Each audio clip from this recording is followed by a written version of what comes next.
And it's going to be an exciting night for sure. So I look forward to hopefully running in the top 5. I've been finishing 6th every time I've raced this thing, it seems like. So if I'm 6th tonight, I'm just pulling in. I'm over it, right? But, you know, it's been fun racing the modifieds. Here's my dog right here. This is Club, so it is, you know, it's good. And like I said, it's nice to have 9 races here locally. So I hope all the other drivers that come out, you know, come check this place out. I encourage it. They're doing a lot of hard work, and we don't have a lot of speedways, right, that are, you know, on private property. Some are on fairgrounds and whatever else. So I know this one's here to stay for a long time, and obviously they're invested in it, and hopefully you kind of went around and shot all the different things they're doing. Because, like I said, it's going to be the next best thing for sure. So. There it is, guys. This is Justin Crockett right here in his hometown, Santa Maria Speedway, man. Good luck tonight. All right. Thanks, man. Look forward to hopefully you're saying my name tonight. Yes, absolutely. See you guys. All right. Thank you.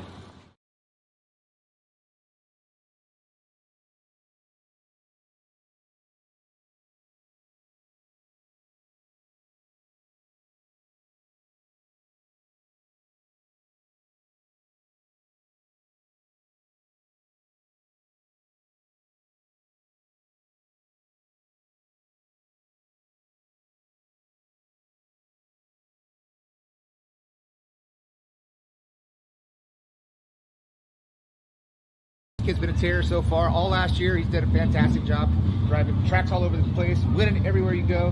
Man, you've been so successful. What's kind of the secret to your success? Maintenance, keeping everything clean, making sure I'm not working on dirty shit. Bearings, I don't know, just making sure it's rolling good. But other than that, Chris Stevenson, he helps a lot. My dad, he's always in the shop. Just got a good support team around me, and it helps me out quite a bit. So what have you done so far here in 2026 this season? Have you ran 4 or 5 races so far? I think I might have ran six or something. I've ran more than 6. I got 3 wins though. I won twice at Bakersfield and then one at Tulare, but there wasn't many cars there. Right now we're struggling though, so we're trying to get the car back under us and see if we can't get any better here tonight. So what do you expect here tonight? The track's going to be pretty heavy, a little slick. Right now, Robbie's got this place dialed in. I know you came to practice. How did the track feel in practice? It was really smooth. Yeah, if you can keep it smooth and it starts to slick off, it would be pretty good. But right now, we just got to hope this rain holds off a little bit. And if it does, I think it'll be a good race tonight. We'll probably have around 30 mods is what I'm guessing. So it looks like these pits are nice and full right here for the first stock car race of the season here at Santa Maria Speedway, man. We're excited to have you. Good luck, and hopefully we'll have that conversation on Victory Lane. Heck yeah, thank you, John. All right, see you guys.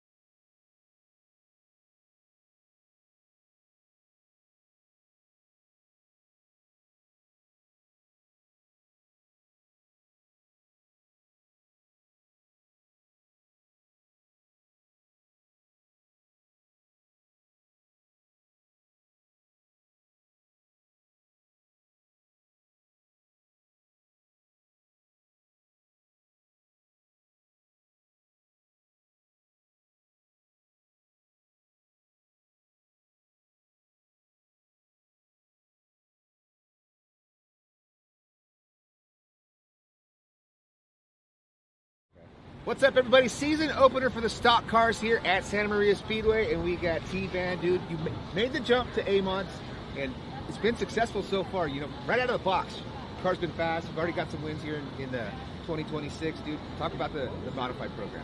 Yeah, really not much to expect when we were going into it. Just kind of playing the whole rookie role, even though you consider me not a rookie, but rookie to me, A-mod wise, and just seeing what we could do with it. But season's actually been going way better than we expected. I've had 2 wins so far out of, I think, maybe the 9 starts I've had, and a lot of seconds, you could say that. And so been runner-up a few times, but yeah, it's one of them rookie seasons so far that, you know, it just keeps getting better, and hopefully we can carry the momentum. We got the win last week at Kern, and hopefully we can keep the speed up and maybe see what we can do tonight. This thing, you know, beautiful looking car, same Victory Circle chassis with Stevenson's parts on all corners. So who else helps you on this 51 machine? I know you got a lot of sponsors, a lot of help to make the jump into the big class. Yeah, like you said, Victory Circle, they help out a lot. Chris with Chris Stevenson, suspension. He helps out a ton. Tomcat Performance, Noonan Industries, Dynamic Drive Lines, Hypercoast Springs, I think it's a Tomcat. Yeah. Tomcat, Weir's Machine, Performance Muffler and Brakes, Skinny, Mom and Dad especially. If it wasn't for them, this all wouldn't be even be a possibility to do. My crew that always helps me. I think I got the girlfriend working tonight, so got her at it tonight, and yeah, a lot of people have put this piece out here to run circles and look good for the fans. Awesome. And how many races do you plan on running this year? As much as I can, honestly. I know it's kind of far-fetched to say, but we run the Rookie National and the Sport Mod, so not that we're kind of going for it, but we're in the running for it for the mod. Just kind of play race by race is what we're doing, and if we can maybe do that as well, that'd be a nice little nail on the hammer, and say I can do it in both divisions would be cool. But run as much as I can locally around here, mainly here, Kern and Merced as best as we can, and see what we can do for the season. Awesome, man. Well, good luck in the 2026 season. Good luck here tonight, and we wish you all the best. Thank you.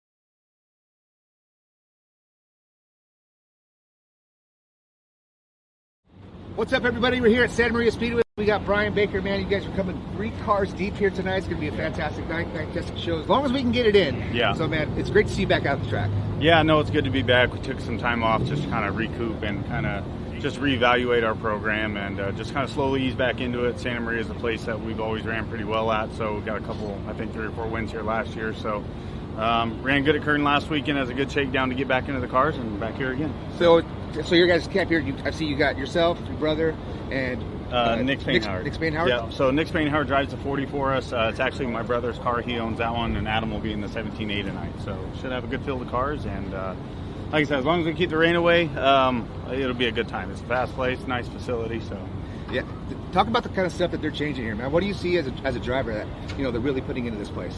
So I've seen this place through 10 different owners and track, promoters in the last 20 years I've been racing. So this is probably the best this facility has ever looked. I know they've put a lot of money where the track needed it, the grandstands, the concessions, the pits, and then the track prep as well. Robbie Claiborne's been doing the track. This place has been phenomenal.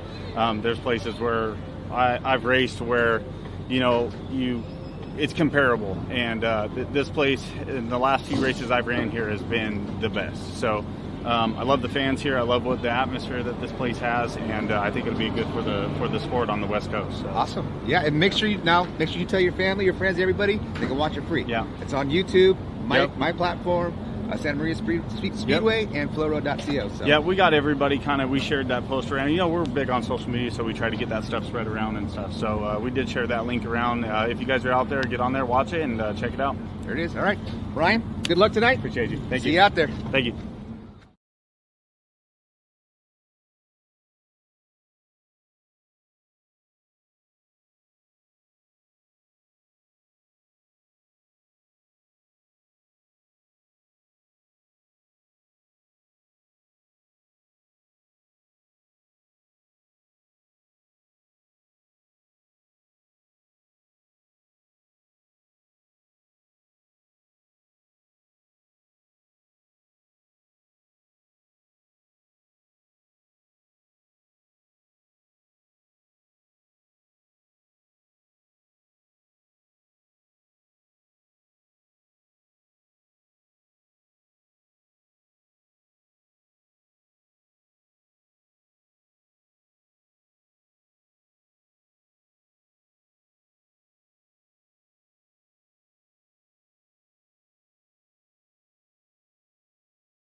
What's up, everybody? Your boy John Candy. We're here at Santa Maria Speedway. We're kicking off the 2026 season for the stock car classes. So we got Ricky Childress Jr. here, man.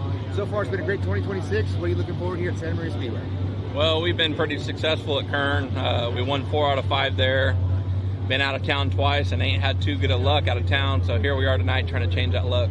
So what do you think? Have your program has changed at all in maintenance and setup and stuff, or you kind of run the same thing when you come out to the track? Being so successful, you probably don't change too much. Actually, last week at Bakersfield was the first time in probably 5 years that I've changed anything different. Worked out all right, so we brought that over here to the coast, and a little cool weather and a little moisture. We'll see how it plays out. Yeah, so what do you think about this? We're not going to say the R word right now, but right now the track looks perfect. Robbie's done a fantastic job. So you think the track's going to get heavy as the day goes on, the night goes on? Just depends on how much of precipitation we get and how heavy. I think if the cars stay on the track and it's light like this, light mist, we'll be fine. I think the show will get in. Awesome. Well, make sure you tell all your family, all your friends. They can watch this stuff on flowroad.co. They can watch it on my YouTube, John Candy Live. They can watch it on Santa Maria Speedway YouTube. All 3 platforms tonight. So make sure they like, comment, subscribe to all your family and friends, and we'll have your racing action free here at Santa Maria Speedway. Most definitely. Give them a like and follow, and we'll go from there. There it is. All right. Ricky Childress. Thank you. See you guys. Yeah. Perfect.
All right, everybody, we had a couple of Bakersfield guys. Now let's get into the Santa Maria, the local guy, man. Justin Crockett, the season, the debut of 2026, and this nice piece right here. What are you looking forward to here at the track, this season?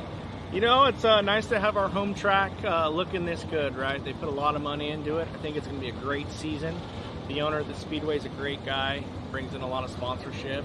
I think they got the track prep figured out, so I love it. I only live 7 minutes from here, so we can hang out after the races, drink a couple beers, and have some fun, Awesome. Yeah, so so talking about the track prep with Robbie, last year it was right towards the end of the season, man, the track was just money. He had a perfect, it looks, the first race, it looked much of the same, nice and slick, up to a curb, and it's gonna be nice all season long. So as a driver, what does that mean to you, especially if guys want to travel? That's the thing. I think guys think of Santa Maria being rough. Robbie's got this place dialed in, so it's been smooth the last couple times that we've been out here.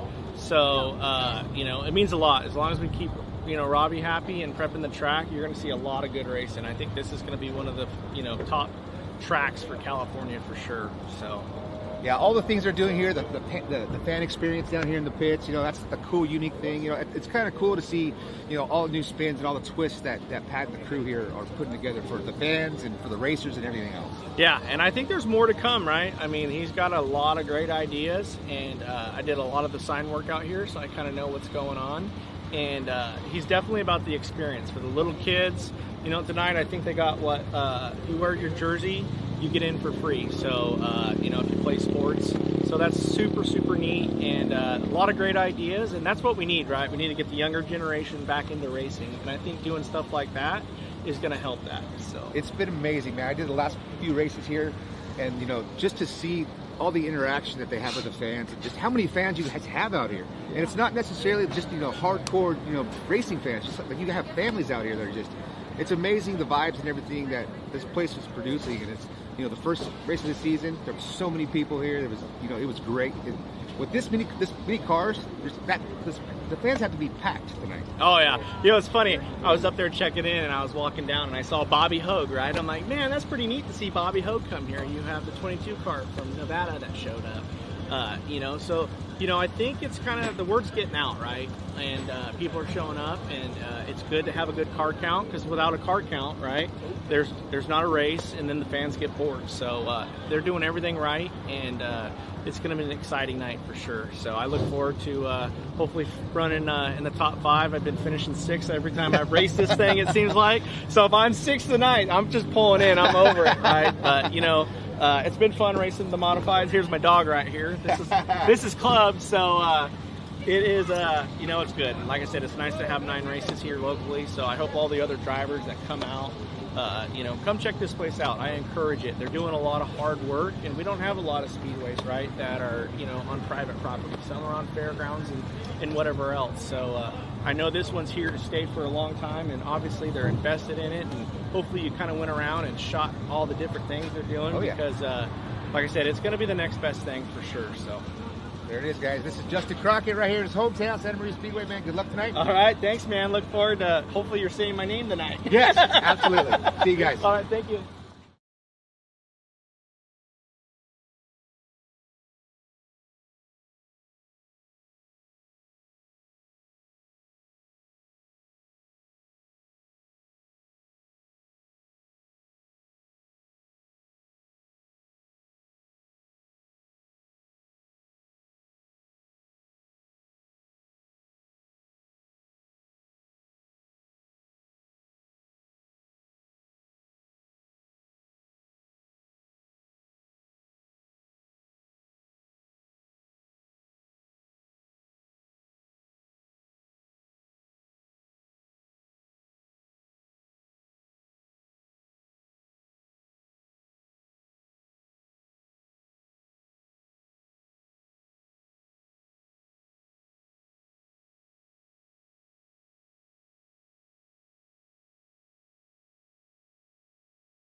The engine's quiet,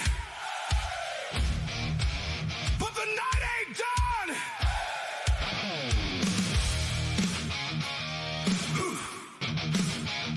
Yeah, yeah.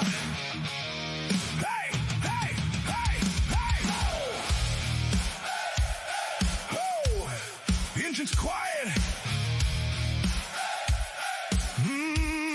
Yeah, engine's quiet, but the night ain't done. Dust still hanging from the last run. Lights still glow on this dirt and steel. You can feel it coming, yeah, it's real. Take a breath, but don't go far. This is racing under California stars. Santa Maria, hear that sound? We're just getting ready for the next round. This is where the horsepower lives, where the throttle roars and the driver gives everything they got, every inch, every lap, no looking back. Just full attack. Santa Maria, light it up tonight, side by side under those Friday lights. From the green to the checkered flag, this is dirt track racing. Fast and bad. Fast and bad. From the tires to the fuel to the steel in the frame, it takes a crew and a name behind every name. Local shops, hometown pride, keeping these machines alive. From the pits to the stands, they're part of the show. Every lap you see, they help it go. So take a look, yeah, you know the deal. These are the names that make it real. This is where the horsepower lives, where the throttle roars and the driver gives everything they got, every inch, every lap, no looking back. Just for that Santa Maria, light it up tonight, side by side under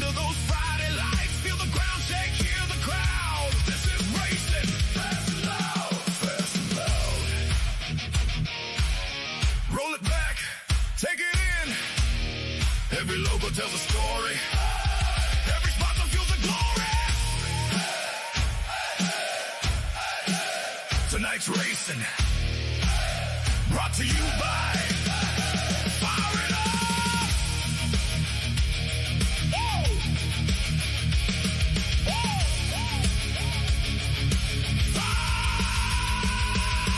Fire it up, we're coming back strong. Engine scream, won't be long. Next green flag, next showdown. Santa Maria, shut it down. Dirt flies high, champions rise. You're watching greatness under these skies. So don't blink now, don't miss a laugh. We're coming back. Get ready for that. Stay tuned. Stay loud.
What's up, everybody? We're right here with G Money Gavin Manning. Man, this kid's been a terror so far. All last year, he's done a fantastic job driving tracks all over the place, winning everywhere you go.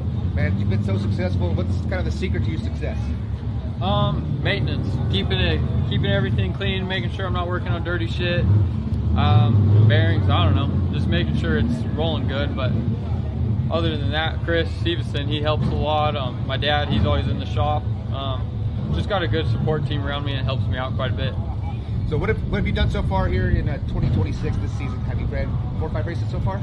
I think I might have ran six or something. I've ran more than 6. I got 3 wins though.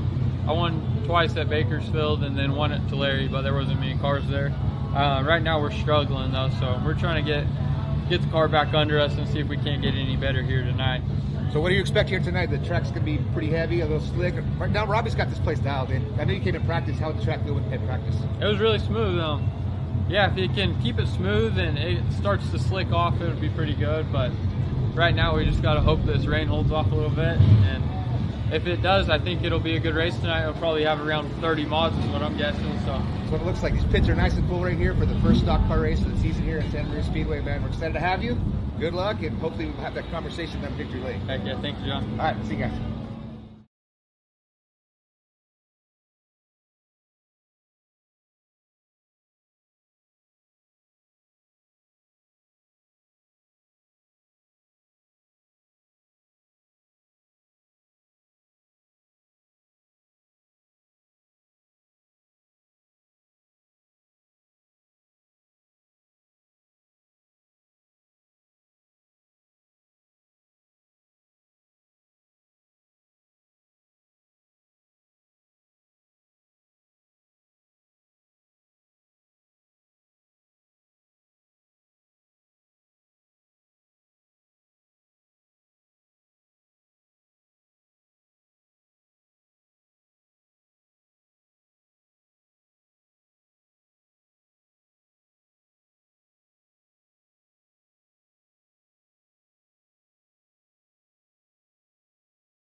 up, everybody? Your boy John Candy. We're back here in the studio. We're here with my boy, this guy. I looked up to him my entire childhood. Worked on his hot rod from about 10 years old on to about 18 when I left the house, man. We got Jerry Stewart in the house, man. Welcome. Thanks, man. Appreciate it.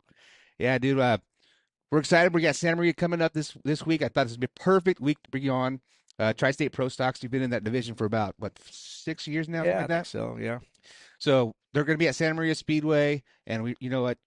We're just going to kick it off real quick. Just tell people, kind of your history about Santa Maria. You've been there a long time. Yeah. Time racer. Kind of, where did it start in the beginning, and then evolved into where, and then tell us how it started. Yeah, and I actually started a long time ago, like I think 83, I believe. I rented a car from my buddy, Street Stock, and rented it for 2 races. Rained out the first one, so I got it for 1 race, and decided I didn't like it after that. To be honest with you, it was a big Olds 442, and once I got on it finally in the heat race and got full speed going, we forgot we were supposed to check tire pressures on the thing. And we had the load pressures on it, so we had 42 pounds of air pressure across the whole thing. And I hit the wall head on going in turn 3. Hard enough to turn the battery upside down. And sparks are flying and shit. And so that was the end. And I said, okay, that's good. Glad we tried it. Didn't hurt the car at all. I think I hurt the wall more than anything with that big thing. But so I said, that's cool. We're done. About a year later, got the itch to try it again. Maybe with the white tire pressures, I might enjoy it a little bit better. So me and my Uncle Gene, we went in halves on a street stock, bought a trailer, little chicken shit open trailer, and went out there and tried it again, and really enjoyed it a lot more that way. Saying not trying to go out there and then get my 1 week's worth of race out of it in one deal. So it's progressed from that point on. So you were the first one in the family to start racing. Like dad didn't race. My dad raced, I guess, back in the in the 50s. Seen a few pictures of his stuff back. When it might have been in the 40s. It might have because they wore the leather helmets. The old brain bucket. Yeah, and so it was the old, the jalopy ones with no front fenders on it. Like the 38 Fords and shit. But yeah, no, he raced, and then I had an uncle. His oldest brother was a real good dirt racer. He raced in Texas, and he won 3 championships in 1 year, 3 different tracks. And he rebuilt his own engines in his living room, and that guy was a hell of a shoe and a hell of a mechanic. And he raced several years down there. But after my dad, raced way before I was born, he just started taking me to the racetrack when I was, a month old or whatever. So I grew up out there at Santa Maria Speedway. Grew up out there, and then when I got about 15, riding my bike back and forth from home to school, I heard a race engine running, and I cruised down the street, and it was a guy that I watched race out there in late models, and rolled up there on my bike and got the bullshit with him, and they say, no, I'm kind of the guy that's there, after school, helping to clean the tires and clean the car up a little bit, and hung out there for quite a while to the point I actually became on a pit crew going to the races and shit. Then it was over from that point on. Got the hook. It was hooked, and then and then about 5 years later, I was racing late models, racing against them. Wow! So you were racing late models by the age of 20? Yeah. See, so I raced. Well, I don't know what year it was. I see 87. I was racing street stock still. 89, I was rookie of late models. So I think 88, half of 88, I ran late models and streets. So yeah, I was about 21, I guess probably. I was the youngest late model driver. I know that. I was most of them were Danny Simpkins and Brian Whitford and Bill Cavanaugh and Bob Othout and all those guys that's been running out there forever. So I was definitely the young one there. So did you get Rookie of the Year that year? Because you've had a very prolific career. Yeah, I got Rookie of the Year, and what I say it was 89. I was Rookie of the Year, I guess, and then we got that Food Fest sponsor, and I got a good crew and. Real good crew, and we built a nice big trailer and shit, and a dually, and kind of became a team type of deal. Yeah, then we had a lot of success, winning Porterville and Bakersfield and Hanford, the big races and stuff, and yeah, I had a great run quite a while, late models. So even back in the day when you guys had, so what did it take? Did it take the same kind of thing to get the big corporate sponsor? Because I see Food for Less to be a corporate type of sponsor, kind of local, but still a local level. That may be the local corporate kind of sponsor. And it wasn't big money by no means, but it looked very professional. You know what I'm saying?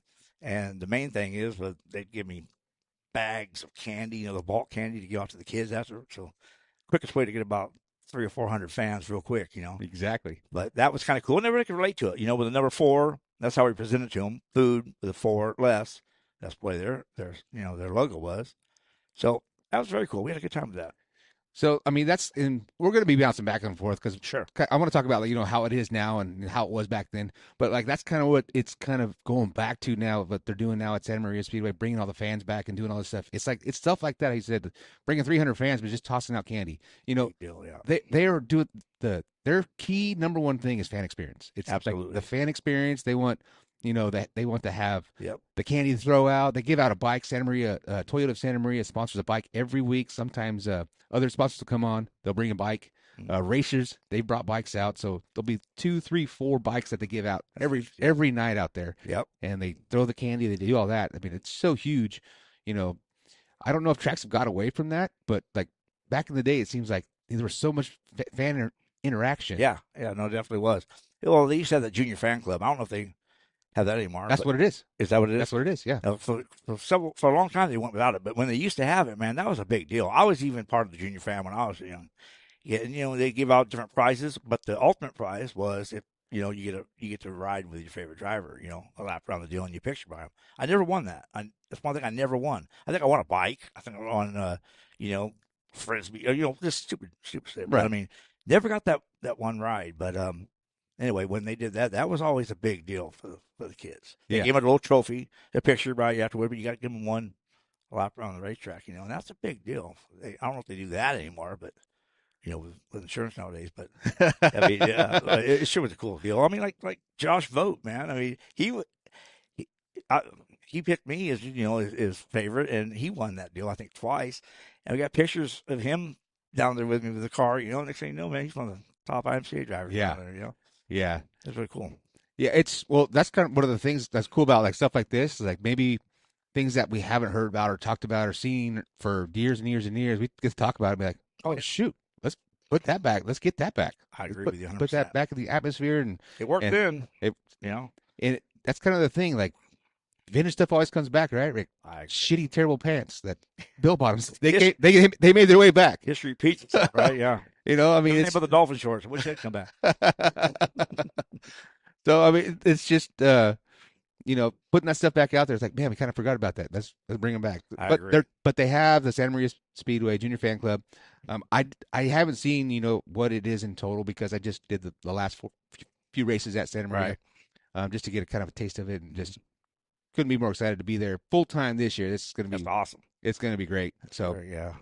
But yeah, stuff like that. So back to your kind of early days. So the 89 was the rookie of the year. 90, you guys had a fairly successful year. Yeah, I believe so. I don't remember what we've done throughout the deals. We had several top 5 finishes in the championship. Back then they gave you they gave you a driver, mirrored plaques, and I think it's Blue Heart used to do those, or somebody used to really do a nice job, where they do the framed mirror and your pictures through the mirror, and you'd have one for driver and for the driver and the car owner type deal and points. And as you got closer to the championship, they got bigger and bigger and bigger. You know what I'm saying? Right. And so that was always a very cool deal. But no, we did all right. I mean, like I said, I think I got second to Danny Simpkins in '93. And then 94, I won the championship and won the first 5 races out of the season. One of them was the Simpkins Memorial, the very first Simpkins Memorial. That was back when they had the triple 33s. They used to call it the low Indy or whatever, but that was very cool setup racing. And we won that the first year and was leading the third part of that one deal and got taken out by a lap car. And then the next year we won the first one, I think, again, and then I'd sandbag. So they'd invert the field completely. You qualified how you started, and then if you won the first one, you had to start dead last. So when I'd start dead last, I'd run a couple laps and pull in. I started on the front row of the last one. So that's why I damn near won the first and the second, but the first and the third one 2 years in a row, other than it wasn't for a lap car taking me out both times. But so you're talking about the format for that race. For that format, yeah. Okay. Well, Well, I mean, that's what it used to be, really. Well, it used to be with, like, when the street stocks, when we raced street stocks, we'd have, 19, 20 cars every night, and they went by point or average. Yep. So Robert Matthews would start 20th every time. I would start 19th or 18th every time. And that's just, the way it worked. But, man, I tell you what, that taught you how to get through traffic, without tearing your shit up. Yeah. Nowadays, they award you fast time, you start up front, and and you win your heat race, you start up front. You don't do a lot of passing to slap cars. Right. IMCA still does do that with the modified sport mods. Their format is point earned average, but to 12. But 12, okay. So I mean, but still, if you're gonna show up to a weekly race, it's your first time there, your point earned average, you can't get better than 12th. So right. So that's kind of how those, like, you'll see, a modified race with 15, 20 guys, and you've got like 3 outsiders that show up no matter what. They're starting. Yeah. Starting scratch of 12th, right. as long as they make that invert. Right. So, but there's a happy medium there. Yeah, no, there is. You get a bit of both. You still got to pass cars to get up there and get through the process. Right. But that's what Bakersfield, they ran point earned average for all their classes, because, I mean, I think it just made sense to have that kind of format over, Point earned average top 12 invert, though. Yeah, right? top 12 invert. Right, yeah. So it was complete invert back then. It was a bit wild. Starting 18th or 19th every night, Yeah. And it took you the whole 25 laps to get your ass up there in top 3, 4, That goes back to the same thing. Is that something we're missing today? To watch these drivers. I mean, I know as a driver, there's 2 ends of it. Oh, as a driver, you don't want to tear your shit up. You don't want to go out there. Right. You don't want to try to pass 20 cars. Right. You don't want to. I mean, you got to hustle, burn up your tires, burn up everything, waste a lot of time, money, energy, just to get up there for a chance to win, just so you can go back next week and start back there all over again. But for the fans aspect of it, like you watch the Lucas Oil or the World of Outlaw late models, you qualify good, it pretty much dictates your whole night. You know what I'm saying? Yep. Top 2 of the heat race gets the redraw, and that just, jumps around your top 8. But if you get fast time, you start pulling the heat race, you win your heat race, you got a chance to run the pole or 8th. No matter what, you're in pretty good shape. So that kind of gets boring in a way. You get Davenport or Bobby Pierce or somebody, that starts off up front there, that's pretty much over, Yeah. So both aspects, Yeah, it's who do you please? Yeah, exactly. Unfortunately, car counts ain't high enough nowadays that you're not going to start too far back anyway. Yeah. So 94 was your first championship, right? Yeah. So how many championships do you have at Santa Maria Speedway? 1 at Santa Maria, and then I got 2 of the California Late Model Series championships, and then I got 2 Bud National. What's up, everybody? Your boy John Candy. We're here at the Santa Maria. What's up, everybody? Your boy John Candy. We're here at the Santa Maria Speedway. We're kicking off the 2026 season. Taking Hanford, and then the Budweiser Veterans Day Porterville deal. I won that once, I believe. Had it won a couple other times, but man, we had some bad luck there towards the end. I mean, on a red flag, and somebody comes out of the pits and doesn't see the red flag and barrel rolls in over in and lands on my car in second. Stuff like that. So I had great luck the first couple of years I was there, and then from that point on, it's like I ain't going back. There's something wrong here. Yeah. But yeah. So what's bigger in your heart? The championship? I mean, that's got to be right. Fought hard the whole time. Like you earned that championship over the big wins. But the big wins are great, man. Yeah. They really are. But championship, you got to at least get the one, because that year I won the championship. I think I won 5 or 6 main events that year. So I mean, we really we ran good that year. So the wins mean a lot, and then you get the championship, that's even better. But nowadays we're so spread apart between the races. We're not running like we did back then. Santa Maria we used to run 16 or 18 races on the regular season, and then we could run about 6 or 7 of them in Bakersfield also on the other night. So it wasn't nothing to run 22, 23 races a year between the 2 tracks. Right. I haven't ran. I mean, I run maybe 4 races a season. You know, unless I want to travel to Petaluma or Grass Valley or Quincy or South, up in Oregon. It's a lot of traveling, so I don't get to run all that much. So now it'd be more important to me to get the wins. You know what I mean? Right. So I mean, with the Pro Stack division now, how it is these days. I mean, seems like there's 5 different kinds of pro stocks on the West Coast. Like you can run a big tire, you can run a small tire, you can run a big motor, you can run a small motor, you can run this, that, the other. Like some sanctions don't let other sanctions cars run together, and it's like they let everybody run. That's why Tri-States, they have somewhere in a rural package anybody can run. They don't want to turn no one away. Right. You know what I'm saying? That's why they did it, because they got turned away from the Bud Nationals when it was a West Coast Pro, whatever it was out here, West Coast Pro Stocks or Western Pro Stocks, whatever it was, a few years ago. You had to follow that rule identical. So the Paris cars, anyone from north wasn't allowed to come down unless they adopted the rules, and that's why that guy up there, he decided to make it so guys from Nevada, or Oregon, or California, or Southern California, anyone could run together. And so they did a pretty good job doing it too. I mean, you look at the rule package, you wouldn't think it would even work, but it's pretty damn competitive. There's pretty much somebody from each class is competitive, so you can't say it doesn't work. Right. So yeah, because I see, predominantly there's big tire cars, probably more often than not. But then you got guys like Brian Smith, Chris Smith, they're running the G6. They're running most of them with small tires. Yeah. But with the small tires, you get such a weight break, and your engine's set back 12 inches, like a modified. That's a big difference. Right. That's a huge difference from our motors being in stock location. They have to put 100 pounds on the front of that shit. Well, if you want to set your motor back 2 inches, that 100 pounds isn't worth it. You set your motor back 12 inches, that 100 pounds, you don't even know it. You know what I mean? And but man, them guys make those small tires work. Period. when I run with them, I got the big ass tires, and the J bar, and shit like that, and they're especially on dry slick. It's amazing how a tire that small could run that good to a big ass tire like that. But my wheels and tire, a 10-inch wheel bead lock with a late model tire, is so stupid heavy, and that's sprung, that's rotating, and that's a big difference. Right. Big difference. Now I qualify top qualifier usually everywhere we go. I'm usually fast for qualifier, because at that point is when you're hooking it up and those tires and everything work good. When it gets dry slick, that sprung weight and that rotating weight is definitely against you. Mm-hmm. Plus they got their shit figured out very well. No matter whether they were on, they're fast. So that just proves though that's a totally different class than my class. As far as the rules, we're right there. We're both right there.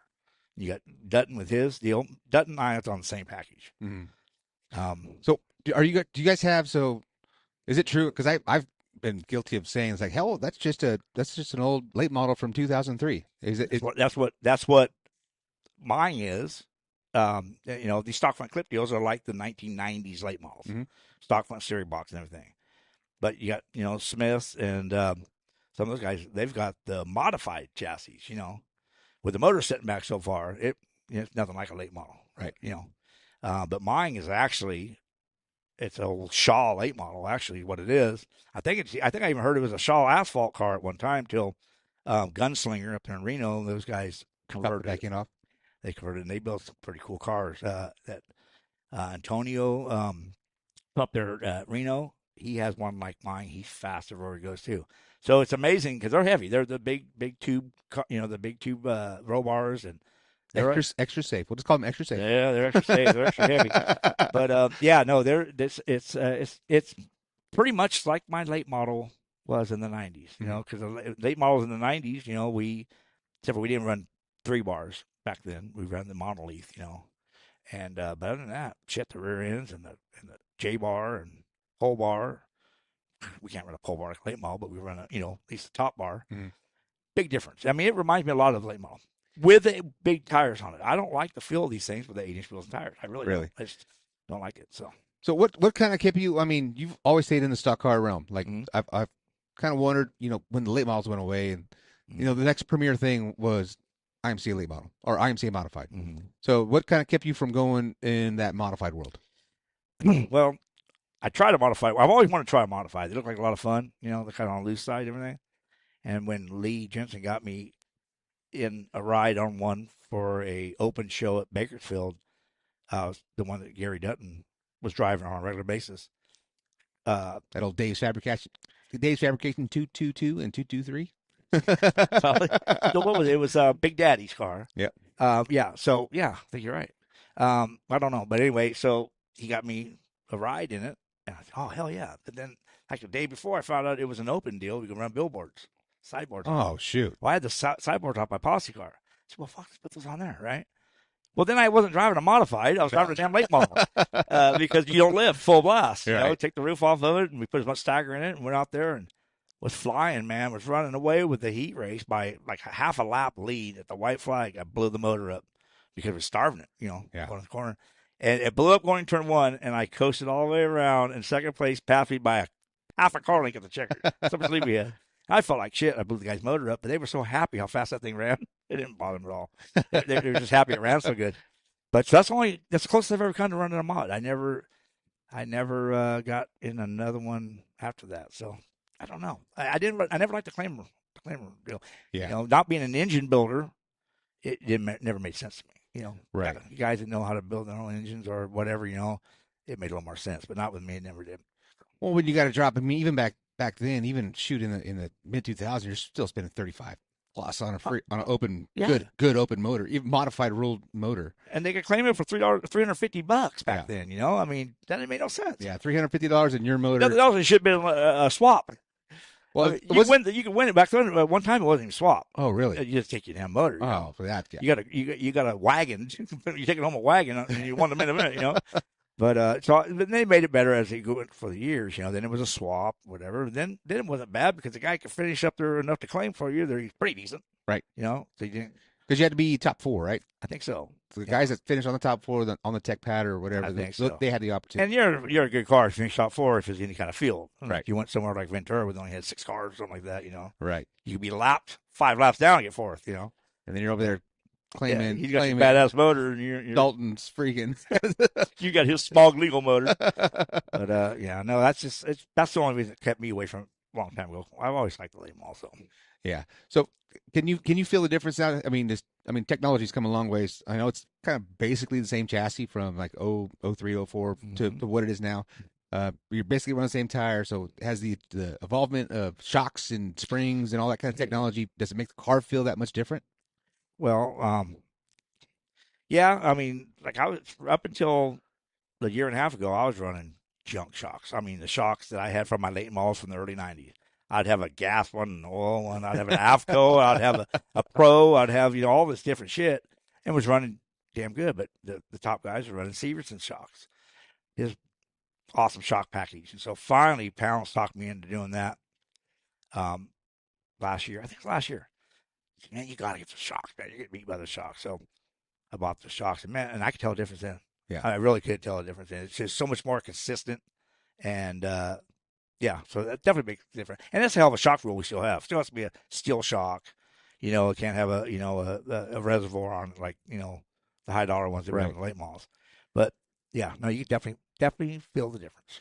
So that's one thing that I watch podcasts of racers and all this stuff, and I've heard like that one of the number one things is like you got nothing if you ain't got shocks. If you don't got shocks, like that's like some people believe in that. Some people believe in that though, but like the late model shock that I have, that son of a bitch, and at the time they were $10,000 for the shocks, and they have that reservoir, and you have compression adjustment and rebound adjustment, a lot of them, and I don't like a lot of choices. I will screw myself up a lot of choices. We never been one to adjust our bars on 4 bars and shit. When we get the track, we don't adjust nothing. We really don't. We put fuel on it. I might put a couple turns in it, in or out of it in the rear if it changes. But this car here is the most easy car to drive and the most consistent car to drive. And I can run up against the wall. I can run on the bottom. I can run both. I don't have to set up to do any of that stuff. So, but guys that believe in that shock stuff, they dial themselves out more than they dial themselves in. Really? They've kind of gone away from that, I believe, than they were at one time with they're adjusting shocks in between every time they go on the racetrack. Well, the track changes every corner. Right. The track changes all the time. I thought you got to just adapt to the track changing rather than trying to adapt to a track changing and the setup you guys just put in it. Right. Man, we pitted next to at one time, I think we was in a Rayburn, and the Rayburn was a swing arm. We didn't have a lot of setups on that thing. And we pitted next to Devin Crockett, and he had that, I think he got that GRT from Fry, I think it was. And that thing had more adjustments I've ever seen. I mean, it had adjustments like every half-inch increments. And we're pitting next to each other. And we went out there, we got fast time, we won the heat. And the main event, that's when our damn oil plug from our 5th stage of the dry sump came out. But in between races, he was changing wheel offsets. He was adjusting his J bar. He was adjusting all of his deal. I'm not sure if he didn't change his headers to tune his motor. But he changed so much shit, and we just leaned against eating corn dogs, watching guys work the whole time. And after that night, he traded that sucker for a Rayburn because he just if you don't have a lot of setups, you can't mess with it. Right. And like I said, I don't like choices. I'll screw it up. I have a choice. So I mean, did I know you've had a few chassis. I know you had the Masterbuilt at one time. Did you had the Rayburn? Did you ever have a GRT? I had a GRT, not for very long. I had a GRT I bought from Pounds, a bare chassis that Skinny and Roy and I put together in 1 month. It was a bare chassis. Changed it over. I had number 1 on it. We put number 1 on it. And we won a couple of races with that one too, but nothing like that Rayburn. That Rayburn, they say it's an old man car. And it's because somebody's so easy to drive. Mm-hmm. But when it gets dry slick, you're kind of out to lunch. You know what I'm saying? Didn't That's have a 4-bar. technology to get that thing in. If it's rough and hooked up, man, they're fast. Yeah. And that one race that I won, it was a really rough track. It was a rough hooked up track, Santa Maria. We broke the transmission. After qualifying, and so I didn't run the heat. I was just going to start the main event to get my start money. So we didn't put fuel on it or nothing. And the guys had to push me out on the racetrack because all I had was high. And so anyway, they pushed me out on the racetrack. And I said, "We'll be all right. I'll just run a couple laps as long as we don't have a couple restarts. A red flag and then." We had 2 red flags in that main event. We don't hardly ever have red flags, right? So I had to stop up. On the top of the bank, and so I could roll myself down and try to get to going And we did. No, the first time it wouldn't start. So and I was up to 5th. I planned on only just running a couple laps, but I was passing them like crazy because the 4-bar cars were lifting their front end up, setting them down. I was going right through it. So I got myself up to 4th or 5th, and they had another red. So I parked up higher on the track. When they let us go, I rolled it down, and it was just like this. And the guy had his hand up in the air ready to call the tow truck again to get me pushed again, and it fired up. So I got to keep my spot. And we won that sucker. And Barrel was so fast, but he was jumping all 4 wheels off the ground. And I was going through the ruts, and it was so smooth. And we ended up winning that thing. And then when we won, I'm thinking, shit, we didn't be fueling this thing, man. I'm probably going to be light. So when they came up to the car to celebrate, I said, do not hit the car, because Skinny always goes, you'll bang that sucker. Don't knock the blood off it. Don't knock the blood off that sucker, man. And so they interviewed me and everything, and it was all cool and shit, but then we had to push it over the scales, and I just knew I was going to be light. And the guy looked at it full. Okay, you're good. Oh, man, that was a hell of a relief. Like I said, we didn't plan on going out there, but man, as good as we ran, and to win it, to get taken away from me, it'd be terrible. Oh yeah. But that Rayburn was awesome. That Rayburn was such an easy driving car, but not at Bakersfield when you get smooth, slick, junk. Just couldn't do it. So what years did you win the Bud Nationals? I won it 94, the year I won the championship. That's the year I won the Bud Nationals after the championship. And then I won it in 96. That's when I bought that posse car for Poppenhausen, one with the billboards on it. Mm-hmm. And, of course, the Bud National wasn't a billboard race. But so that's the one that I built my first new interior and body for it over at Henry's Race Prep in 95. I built it in there. And so my first race was the Bud Nationals. And me and Dutton took it out there on a Thursday or Wednesday out there and ended up using the track. We just turned a couple laps in it. And it was after they ran a motocross race the weekend before. There's still almost a berm coming out of turn 2. Around, you jump over the berm a little bit. And, but just to shake it down, found an oil leak, whatever. And then went out there and won the Bud Nationals, the first 50. There's twin 50s. Won the first one. Second one, I was third going for second. And the car spun in front of me, and it took me out. And Pappenhausen won the second one. So that car's chassis swept the Bud Nationals. Yeah. That was 96. Then I drove the Bud Nationals for Severson in his car. I drove the Bud Nationals for Steve Morgan. Remember Steve Morgan? He's the guy, he was like the service, the parts guy, whatever, for Taft Chevrolet when they used to have that. Mm-hmm. He always had a nice rig. And anyway, I ran the Bud Nationals with him, but we always had, Bud National type problems. Right. So it's a lot of laps, but yeah. Yeah. So one of the things, so we're talking a little bit more pro stock stuff, and we'll branch out to just different drivers and different stuff. The Smith guys. One thing that's one of Chris Smith's thing, he's just never ever been able to get that freaking Bud Nationals, and that's been his freaking thorn in the side. And then His kid gets it. His kid gets it. That's what, that was right where I was going with it. I was like, oh, then Ryan gets in there. I mean, from probably from your eyes, like Ryan and I probably are not that far apart in age, but like for me, it's like, Ryan's young. He was really, really young when I was, when he was around, when I was around, and like when you saw me when I was around, you're probably like, snot-nosed kid, and I was like kind of the same kind of mentality me towards him. But to see what he's doing, man, he's freaking building bodies, and he's doing really nice stuff. He's doing chassis stuff. He's got his next level fabrication thing. He's like setups and all that kind of stuff. It's like, man, these freaking kids, they stick around this stuff long enough. They actually make something out of it. Yeah, no doubt about it. Yeah, no, he went all in with it. Exactly. He was so interested in it, and yeah, he's done great. He really does good. Chris is trying too hard for the Bud National. That's the thing. When you try, just like I've tried for any damn good race at Bakersfield since the Bud Nationals. But it's bit my ass every time. When I won the Bud Nationals, I was just racing. You know what I'm saying? It wasn't my prime goal. When I won the first Bud Nationals, was 49 late models showed up that wow, and I got fast time. The 96, there was 45 late models showed up that some bitch, and I got, I think, fourth fast time. Either way, both of them I was qualified into the next night's dash for a starting position.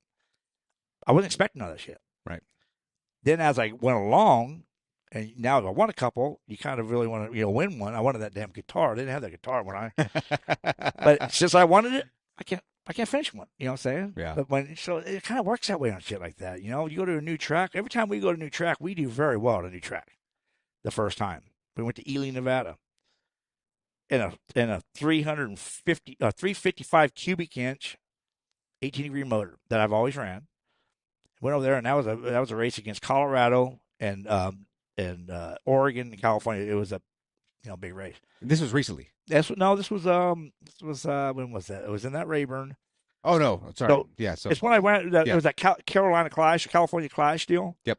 I got fifth in the championship on that deal, and the only reason we went up there, the California Clash towed my car up there. I said, I got an open trailer, I can't, and a half-ton truck. 50 miles from Utah, it's way the hell up there. So they said, they go, man, you're running 50 points, and they said, we'll tow you up there. And I said, well, shit, I'll do that. So we cruised up there in my truck, and we broke the track record. We made the dash both nights. We won the heat race one night, second heat race another night, fifth in the main event one night, and fourth another night. I mean, and we wasn't expecting nothing. We just showed up to get the points. Right. It was amazing. I mean, if they had that race today, we went up there, I probably wouldn't even qualify for the damn thing. You know what I'm saying? It's just, it seems like when we go to a new place and you're not expecting nothing much yourself, at least for me, it works out better. I seem to win my first time at racetracks more than, repeats. So like when you start putting the pressure on yourself, and I think so. pressure on yourself, you're just like, I believe just overdrive you it, overthink it, just the whole It's thing. a big deal. It really is. And I'm sure Chris could tell you the same damn thing. It's just, because, I mean, shit, he's led those Bud Nationals, and something stupid happens at the end, Yeah. Well, he was doing great. I mean, the last Bud Nationals I was there, he was up there. He was running good. Yeah, top three the whole night. Yeah. Motor problems or this problems and that problems. Like, shit, man. It's like, I just know how bad he wanted one of those. And yeah, that's the way. We got to find somebody with a bunch of money and then just. Money don't help. No. Bunch of money don't help. To open that sucker back up and let me run it, and then we can. Okay, yeah. I say, man, more money you pour in it, man. That sure ain't the downfall. No. But because the Bud Nationals, I mean, that's a tough gig. In my mind, it's the Bud Nationals are. Yeah, they're different at the new track. Everything at that new track is different. Right here, it's not bad. I'm not throwing shade. I wouldn't throw shade. It's not. It's just different. It's just different. Doesn't have the same vibe. Yeah. So, but that's that track here. Let's focus on Santa Maria. It focus. I always want to focus on Santa Maria. Well, one thing that I'm looking forward to is those August nights here when 105, 108, 100. If we're going over there to. It might be 68 degrees on a high, and well, you your remember jacket. that? You remember that dually? We had no air conditioning in that sucker. Oh yeah, and we would all be in the sweatshop all the way till we got to to the bridge. Yep. Every time we get to that bridge, Skinny would roll the windows down, and it's like air conditioner. Yeah, that's how we. Yeah, he shook his hands out there. We had that. Remember that Julie was so old. They had that vent, the wing, window deal, and blow that stuff on you. But what a difference, man, when you get over there. Like you said, just go over there to cool off and take the race car with you. Yeah. That place is something about that place. I love that place. So have you seen? So you've raced on it. You raced on it last year. It was kind of a growing stage last year because it was fresh back in the business. Right. It was.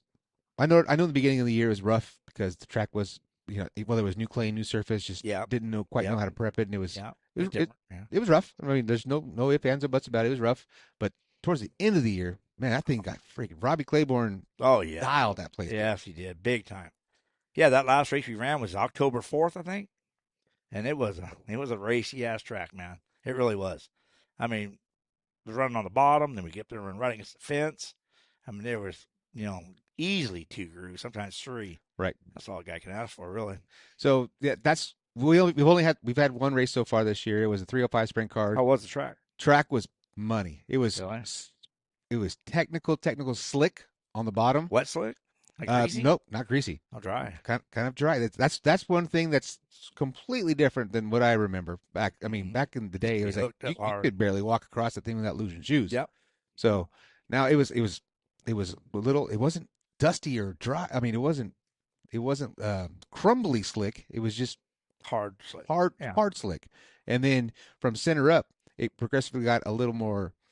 It wasn't rough, but there was character to where if you got up into the good stuff, you get the side bite. You better be free enough to get through it. Right. But there's all kinds of traction up there. Right. So it was a perfect meld of it's risk reward. You want to go up top and try to rip the lip and at least you had a choice. It doesn't work having a one groove track with no choice. And this was there was 12 sprint cars and there was 15, 16 California Lightning sprints, which those cars are bad fast. Yeah. But they're not quite as you can't quite move them around so much if there's something with character on it because those things, those things will want to lose the power out, lose the power, flip over. They're just smaller, tighter cars. Dwarf cars were good. I mean, it was just the track was money for right out of the gate for the first race of the year. I was like, we're going in the right direction for sure. But that was where I was kind of going with it. What was the difference from like back in the day when it was like so hooked up to like to more what it is now? Back that track was the only time that track would ever get dry slick would be at the end of the year. The last race would be double points and 50 lapper, I think it was, and opposed to our 30 lapper, 50 lapper, double points, and it would get slick about the last 15, 20 laps maybe. Otherwise, we never seen slick tracks, you know what I'm saying? Unless we go to Bakersfield. You go to Bakersfield and there's a different world because it was nothing but dry slick, right?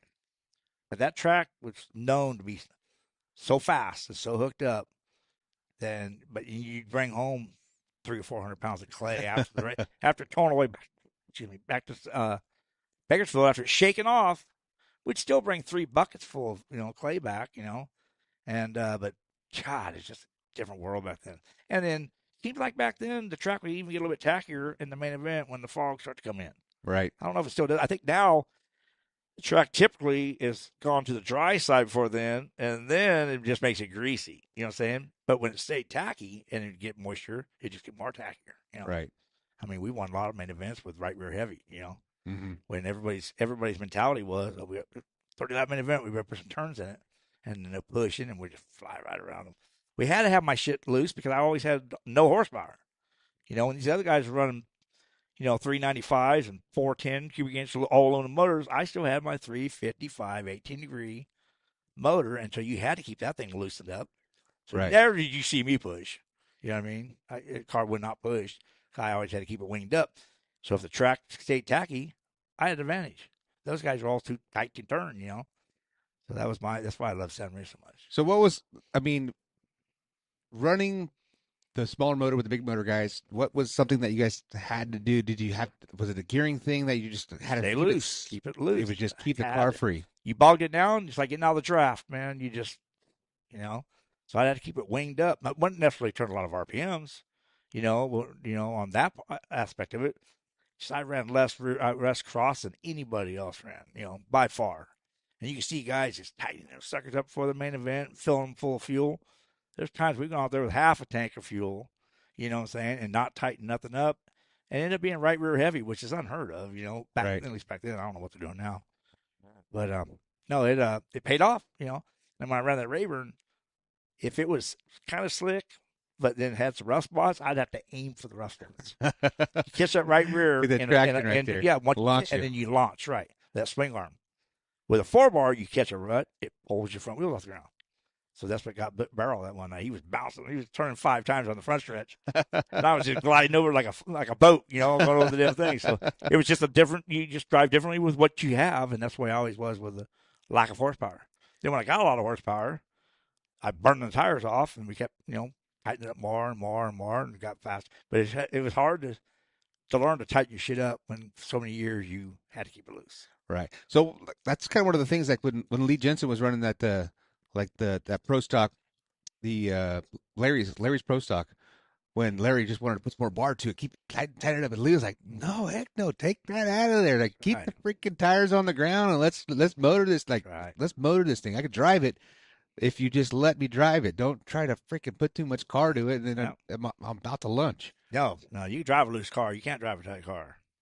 You know. I think one of the probably the back of the young years when Kirkpatrick was running the was it AJ, Yeah, the late model. AJ run his late model. Yep. He was the first one I saw that almost flipped over just going down the back straight. Him and Rackenback. Yes, the guys always have the shit so tight that they caught a rut, they'd flip on the side. Yeah, it as a fan and as a young kid, I'm like, oh my god, that's so good. Look at that thing bringing. No, but he's got to be the most blazing fast. He's out qualified P8, P10. Yeah, Like- believe it or not, 4 wheels on the ground is faster than 3 wheels. I mean, it looks great for pictures. Right. It does look great. It's, you know, when you got the left rear up and so high that you can't even see the car down below you, it's a recipe for disaster. It really is. Well, that picture. So I asked you to send me some pictures and stuff for the thumbnail and stuff for this thing, and you sent me the red car. Oh, the Rayburn, I'll wheel it up. Yeah. Just all the way full send. See, I was like, you had to hit something. No, dude, that son of a bitch coming out of that picture was coming out of turn 2 for qualifying, and I got the other picture of it, same lap, entering 3, and it's still just as high. It carried the whole distance around there, and I don't think the swing arm Rayburn's were supposed to do that. But we were breaking shit every week. We had to weld on the pole bars and shit and it was a chromoly chassis, and it would crack. So we was having to add welds all the time because that thing was flexing so much, and it was bitching. But you got to understand, when we'd buy cars back then, when we'd buy late models from back east, they'd sell them after a full season. Right. Well, they run 70 or 80 races in a season. You're right. You know, it takes us 10 years to run that many races out here. So when we get the cars, it's new to us. It's only a year-old car, but it's already been, you know, stressed. Right. And that's the way this one was. This one ran a lot out here with that red one's the one that Eric Jacobson had as a backup car, and he loaned it to Mike Johnson, and Mike Johnson won like 10 or 11 races in a row till he finally took it back from him because he was beating him, you know. And he wanted to buy that car bad. They went and sold it to him. They sold it to me, and I won a bunch of races with it. I mean, a lot of races with that sucker. But we took the body off of it. We was going to take it over to Victory Circle, having them put a rear clip on it, 4-bar combo car. We took the body off that sucker, the halo off of it. I mean, you know, the roof off of it, and all 4 corners of the halo was cracked. That thing would have rolled over off my treader, would have killed me. That's why she's flexing so much, you know what I'm saying? And so we took it over to Victory Circle, and they go, "Sorry, we ain't got nothing attached to your clip too. This is junk." So I had to throw it away, man, and I bought a new one from them guys, and I never did run it. I mean, it was too nice for a car. I said I won't get into it if I've never had something new in my life, you know. I'll be too scared to run the damn thing. Yeah. So I traded my buddy Dean Moore in Colorado, Grand Junction, for it, and he towed it out here in the first race and won the Bud National with it. Wow. It was a beautiful car, forest orange powder coated chassis. Brad Pounds was working there at the time, did the interior and body. It was a beautiful car. But I just knew that I would never wheel it like I should, knowing this all. Yeah. Well, I mean, you're going to be you're going to get hurt if you're going to be tentative on something. That's right. If you're not going like, just drive it like it needs to be driven, and just, you're going to get hurt. You're going to break. You're going to tear something up. You are. You're going to push. You're going to knock the fence down. Then you're going to be real by pissed. trying to be easy. You know? Right. And that's exactly it. You got to run those things on kill. Late models, you had to run on kill. That's why I think I was the only late model driver eating off a lunchbox. Everybody else is very wealthy and business owners, and they had another one in the stacker. You know what I'm saying? That was always my only deal, and it's hard to run it on kill when You're like, I want to race next week too. that's right. And so, and honestly, you can't run that sumbitch unless you're on kill and be competitive. Right. So, and then that had a lot to do with weeding out the late models. Then you got down, the late models only getting like 15 cars, and pretty soon 10 cars. When the millionaires are starting to complain about the cost of racing late models, there's a problem. You know what I'm saying? I mean, they're going strong back in the Midwest. You get out of California, man, late models are strong.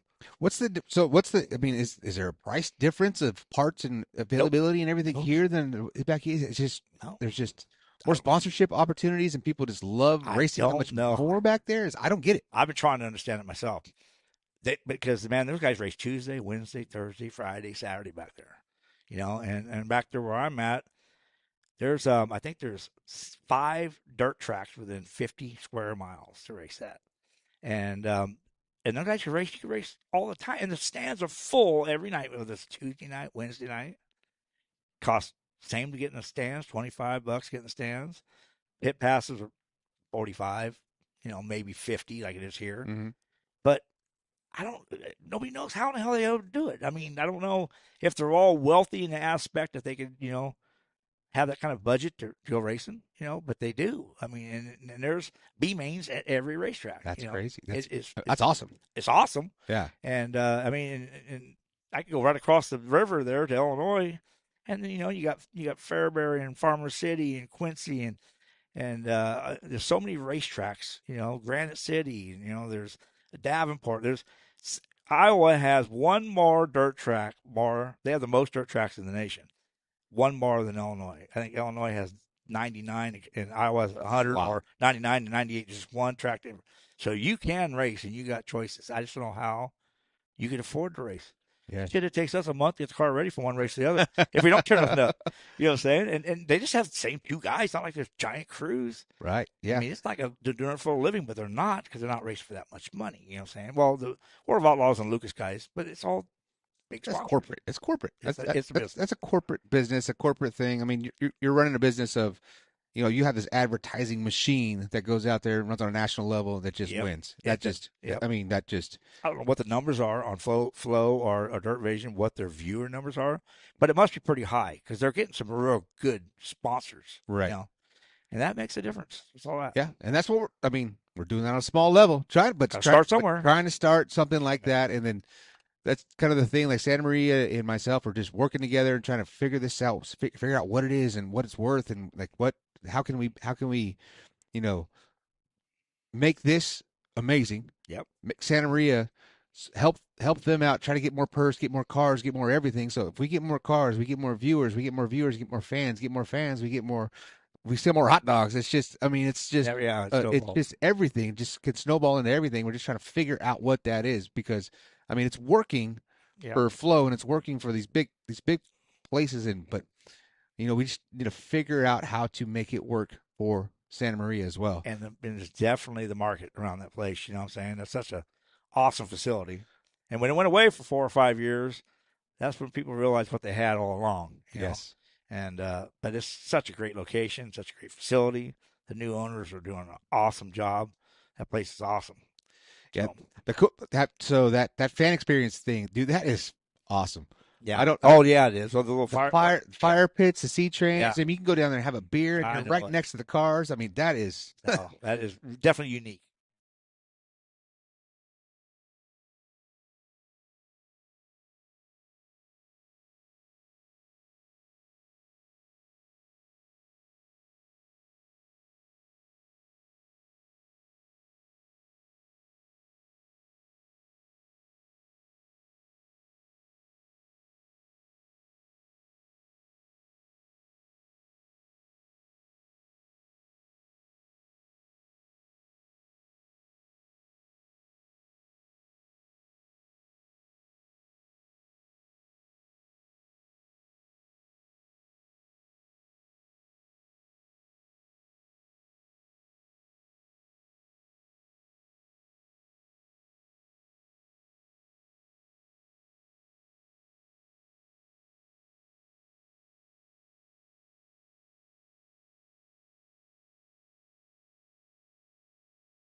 get people interested in that again because man, like you said, it's the only one along the coast right there. I mean, it's definitely got a market. Definitely got a market. Yeah, but the cool thing is, I mean, people probably didn't really realize that at Bakersfield Speedway that thing's never going to go away, right? Right. It's like, man, you know what? We don't have to go there this week. That place is never going anywhere. Right. It's been there for 79 years. It's not going anywhere, guys. You got to support your local track. I mean, it's been you know, it's kind of a cliche thing. You know, people you see it all the time. Support your track. Support your. We say in the RC stuff. Support your RC track. You're going to hate it when it's not there anymore. Mm-hmm. It's real. Oh, it is. Look how many tracks we've lost in California in the last 5 years. Right. I mean, let alone you space it back to the Saugus days or the Saugus stuff. All that stuff. Lions. All the racing stuff. If you don't support it, it's gonna go away, and then you're gonna be like, man, I miss that. Yeah, no doubt about it. I mean, yeah, I mean, when you had Hanford, you had Porterville, you had Bakersfield, you had Santa Maria. They at one time they'd run Friday nights at Porterville, Saturday nights at Bakersfield, and on 3-day weekends they'd run Santa Maria on Sunday. I mean, it was a big deal, and I mean, I don't think the racers themselves has gone away from it, but like you said, the fan aspect of it did. With Bakersfield, when it's 110 degrees out on a Saturday afternoon, it's tough to be sitting out there in the bleachers. Santa Maria's got the most ideal weather conditions. Yes, especially in the summertime when you get half the valley come over here to cool off. Well, they're already in Pismo. They're already at Harry's, and they're already because that's one thing that was going through my mind. I was like, how because I'm from Bakersfield. I was Speedway announcer for Bakersfield Speedway announcer for the last 8 years, and I was like, how can I bring more pop, just to Santa Maria? I'm like, well, what the heck am I talking about?